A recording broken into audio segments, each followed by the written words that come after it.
Good morning, Heritage of Faith people.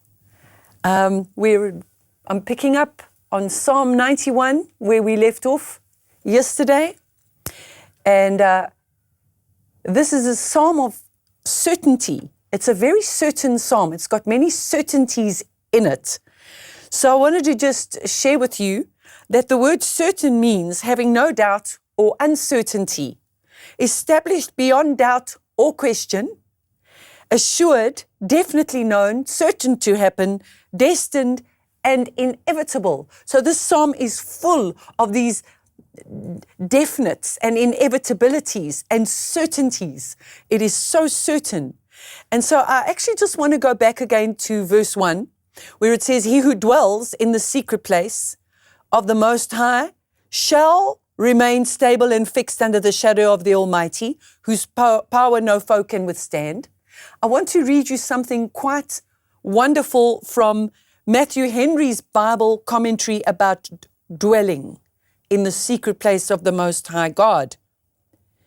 He says this, he says, "It's a great truth laid down in general, that all those who live a life of communion with God are constantly safe under His protection, and may therefore preserve a holy serenity and security of mind at all times. He that dwells, that sits down, that's what that word dwells means. He sits down in the secret place of the Most High, shall abide under the shadow of the Almighty." You see, that is the condition for all the rest of the psalm. "He that by faith chooses God for his guardian shall find all that in him which he needs or can desire."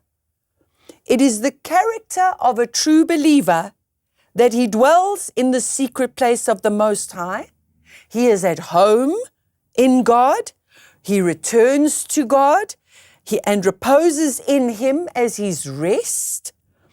He acquaints himself with inward relationship, makes heart work of the service of God, worships Him within the veil, and loves to be alone with God and to converse with Him in solitude. So this man is dwelling and he is saying, because the very next verse says he dwells and he says of the Lord. Right. So this is a certain word. The next verse says, surely, in the King James, it says, He will deliver you. Surely, what a certain word that is. Surely He will deliver you from the snare of the fowler and from the noisome or the deadly pestilence. Now we're going to have a look at that verse. So he that's dwelling and he that is saying, surely God is delivering us from the snare of the fowler. The dwelling, abiding child of God will surely be delivered from the snare of the fowler. Whatever does that mean? A snare is something in life that deceptively catches you unawares to ensnare you, entrap you, to cause you harm. In your dwelling and communion with the Holy Spirit, He will show you of things to come. He will warn you. He will forewarn you. He will reveal the trap that Satan has set for you so that you don't get caught in it, in your natural life and in your spiritual life. The fowler, the word fowler, when you look it up in the Hebrew, is a snarer, a bait layer, a trapper. And there is only one that does that. Satan, the devil, our adversary, goes about seeking to devour our lives any which way he can and trapping you, laying a trap.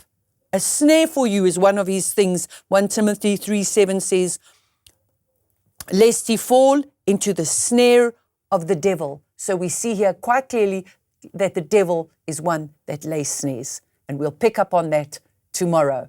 God bless you. Have a wonderful day of dwelling today, at home with God today.